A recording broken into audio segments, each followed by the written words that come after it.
Well, hi everybody. All my friends, straight and gay, I don't care what sexuality you are, you're welcome to this channel. We talk about God, politics, my thoughts, whatever I believe that the Lord wants us to know about, and how it pertains to things that are going on around us. So, we are reading from the book of Judges, and judges were put in place so that the people would adhere to what they had to say. And if they did, then they had peace and harmony for the lifetime of that judge. If you read back into Judges, I think it's chapter, what is it, 5? No, that's the Song of Deborah and Barak. Yeah, chapter 2. It explains what the judges, why they had judges in the land. And so now we're talking in chapter 7, we're about Gideon, and the last verse had to do with Gideon wanting to make sure that he was hearing the voice of God. So he did a test with a fleece that he had, and he wanted God to make the ground around the fleece be wet, but the fleece itself would be completely dry, and underneath it would be dry. And that was his sign from God that he was hearing the voice of God.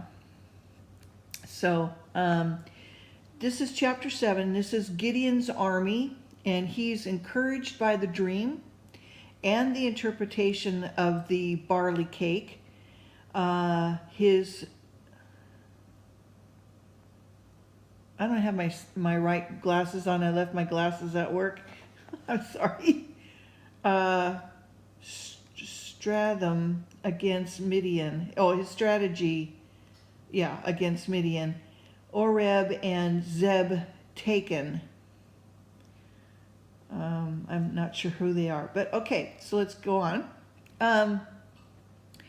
Then in Jerubbaal, who is Gideon, and all of the people that were with him, rose up early and pitched beside the well of Herod, and so that the host of the Midianites were on the north side of them, by the hill of Moreh in the valley.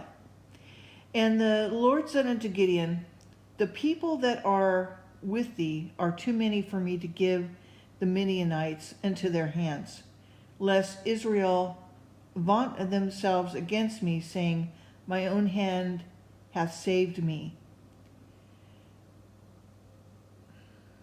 So having self-confidence is basically what it's talking about. Now therefore go to proclaim in the ears of the people, saying, whosoever is fearful and afraid, let him return and depart early from Mount Gilead. People 20 and 2,000, and there remained 10,000. And the Lord said unto Gideon, the people are yet too many. Bring them down unto the water, and I will try them for thee there. And it shall be that of whom I say unto thee, these shall go with thee.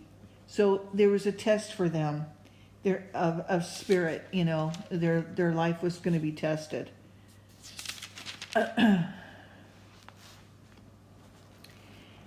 And the same shall go with thee, and whomsoever I say unto thee, this shall not go with thee, and the same shall not go. So basically, I'm going to show you who I want to go with you and who not to go. So he brought down the people unto the water, and the Lord said unto Gideon, every one that lappeth of the water with his tongue, as a dog lappeth, him shalt thou set by himself. Likewise, every one that boweth down upon his knees to drink. And the number of them that lapped, putting their hand to their mouth, were 300 men. But all the rest of the people bowed down upon their knees to drink water. So I guess they like cupped it and they lapped it, and the others bent down to the water to drink directly from the water. And the Lord said unto Gideon, by the 300 men that lapped will I save you, and deliver the Medianites into thy hand. Let all of the other people go, every man unto his place. So the probably God will say how many Mennonites there were. But obviously they thought there was a lot more, okay? That's why there were so many that showed up.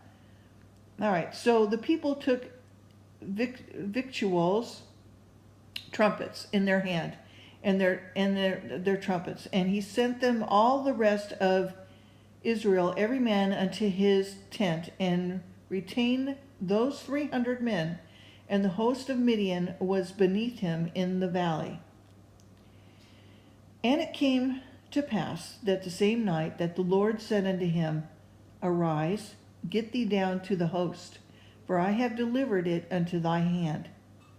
But if thou fear to go down with Parah, thy servant, down to the host. And thou shalt hear what they say, and afterward shall thy hands be strengthened to go down into the host.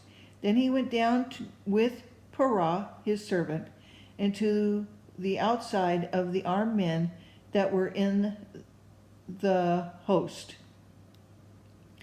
And the Medianites and the Amalekites and all the children of the east lay along the valley like grasshoppers for a multitude.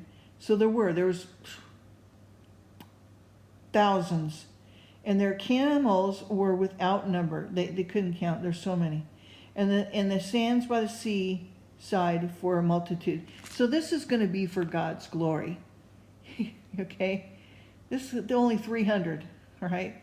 Now, like the movie, the 300, that's a whole different thing. That's pagan. Okay? That's like, and anyway, I don't want to go there.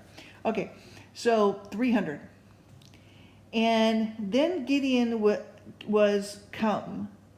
Okay, then, and when Gideon was come, behold, there was a man that told a dream unto his fellow, and said, behold, I dreamed a dream, and lo, a cake of barley bread tumbled into the host of Midian, and came into a tent, and smote it, and it fell, overturned it, and the tent lay along. And his fellow answered and said, now this is nothing else save the sword of Gideon and the son of Joash, a man of Israel, for into his hand hath God delivered Midian and all of the host. And it was so. And Gideon heard the telling of the dream and the interpretation thereof, and he worshipped and returned unto the host of Israel, and said, arise, for the Lord has delivered unto your hand the host of Midian. And he divided the 300 men into 3 companies. He put a trumpet in every man's hand, with empty pitchers and lamps within the pitchers. And then he said unto them, look unto me, and do likewise. And behold, when I come to the outside of the camp, it shall be that as I do, you shall do also. So follow my example. When I blow a trumpet, I and all that are with me, then blow your trumpets also on every side of the camp, and say, the sword of the Lord and of Gideon. So Gideon and the 100 men that were with him came into the outside of the camp in the beginning of the middle watch. You know how the military has, different watches, periods. Okay, probably in the middle of the night, maybe in the morning. Not sure. Okay, in the middle of the watch. And they had but newly set the watch, and they blew the trumpets and braked the pitchers that were in their hands. It's kind of cool. So then all this light, right? Oh, okay. Anyway, and then the three companies blew the trumpets and broke their pitchers, held the lamps in their left hands, and the trumpet in their right hands to blow withal. And they cried, "The sword of the Lord and of Gideon!" And they stood every man in his place around about the camp, and all the host ran and cried and fled.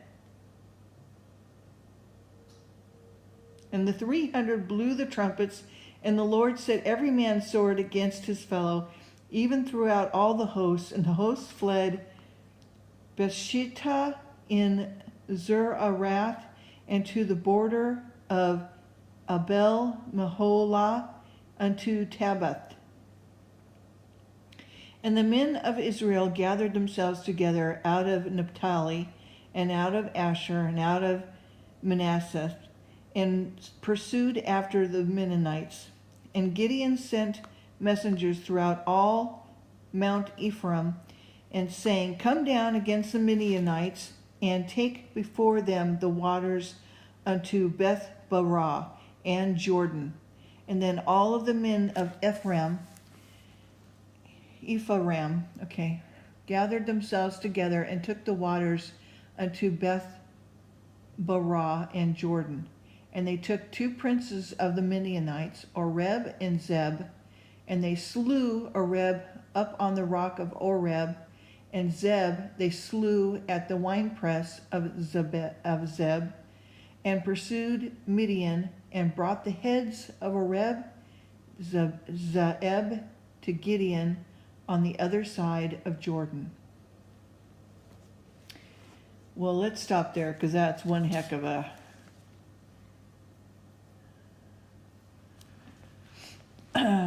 story. That's actually true. So, isn't the Lord wonderful? I mean, every day, right? That's just, wow, that just blew my mind. See, the Lord does go before you and takes care of everything for you. You just do your part. Everything will fall into place for you. Trust in the Lord, and He will deliver you. Anyway, let's just stop there. I'm almost out of time. We'll finish up with chapter 8.